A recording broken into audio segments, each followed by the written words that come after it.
मैया मीरा जब 5 वर्ष की थी तो उनके पितामह का नाम था माताओं दूधा जी। तो एक बार की घटना है, हम अक्सर सुनाया करते हैं कि दूधा जी का नियम था, जब तक नित्य वह कृष्ण भगवान को दूध का भोग नहीं लगा लेते थे, जल भी ग्रहण नहीं करते थे। तो एक दिन की घटना है कि बीमार हो गए, असाध्य रोग से पीड़ित हो गए, बिस्तर से उठ नहीं पाते थे।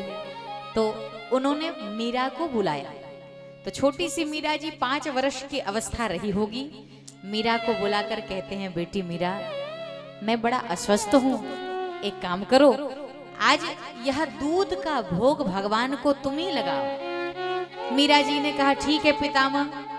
दूध भोग हाथ में लिया, दूध का कटोरा हाथ में लिया और लेकर के गई, भगवान के मंदिर में बैठ गई और कहती है, बांके बिहारी जल्दी से भोग लगाओ, कान्हा जल्दी भोग लगाओ, मुझे खेलना भी है, मुझे बहुत काम है। और छोटी सी बच्ची ये नहीं समझ पाई कि कलिकाल में तो भगवान की दृष्टि पड़ी और भोग लग गया, अब भगवान निकल कर थोड़े ही दूध पिएंगे। लेकिन वो छोटी सी बालिका, वह मीरा, वो सोचती हैं कि भगवान आएंगे, दूध पिएंगे और उसके बाद जाएंगे। तो लेकर कटोरा रख दिया और बैठ गई, भजन गाने लगी।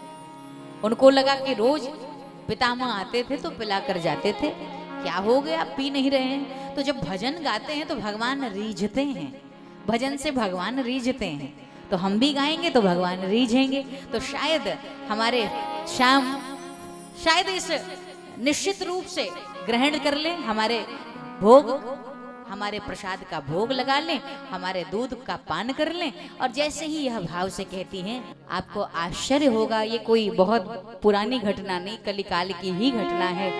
कब भगवान आए, कब दूध पिए ये तो नहीं, लेकिन दूध का कटोरा खाली था।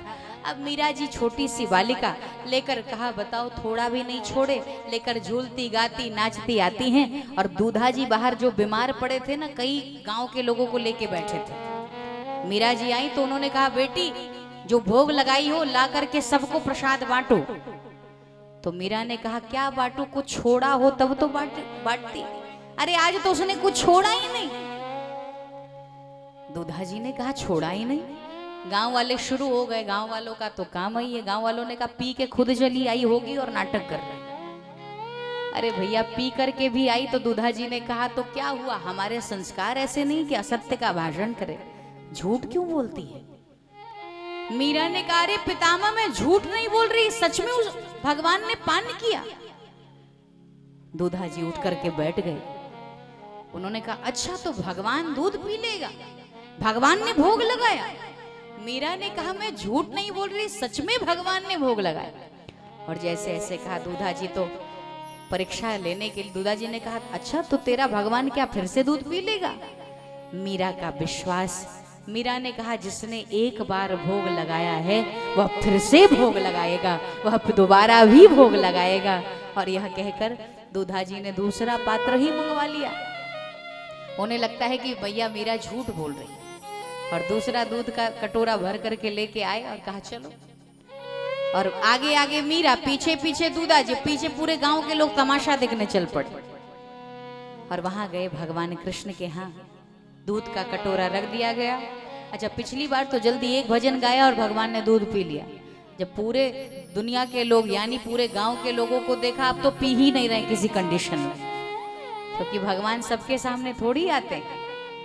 उसके लिए तो वह समर्पण चाहिए, वह श्रद्धा चाहिए।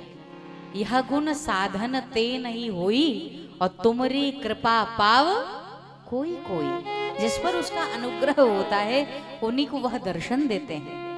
मैया मीरा ने क्या कहा, भगवान पान करो। 1 घंटा बीत गया, पान ही नहीं किया। लोगों ने हंसना शुरू कर दिया। लोगों ने कहा, देखो असत्य का भाषण कर रही थी।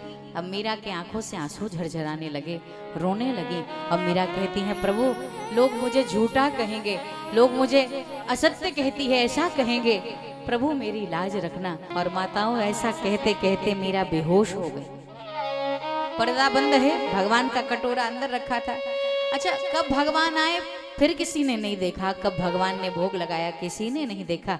लेकिन जब लोगों ने पर्दा खोला तो क्या देखा, जो दूध का कटोरा भर कर लाए थे, अरे वह तो पुनः खाली पड़ा हुआ है। यह देख करके पूरे गांव में जय जयकार होने लगी। बोलो कृष्ण कन्हैया लाल की।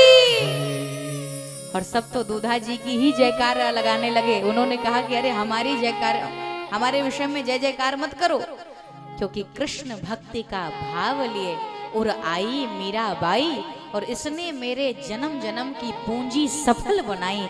जिस परिवार में एक भी बेटा बेटी यदि भगवत भक्त निकल जाते हैं, हमें लगता है वो केवल अपने माता पिता का ही नहीं, अपने परिवार के जनों का ही नहीं, अपने पूरे गांव और चाहे वो जहाँ के अपने पूरे ग्रामीण अंचल के लोगों को ही तार देते हैं, अपने पूरे नगर के लोगों को ही तार देते हैं। मीरा के आंसू ने पूरे मेवाड़ के पितरों का तर्पण कर दिया। मीरा के आंसू ने, अद्भुत।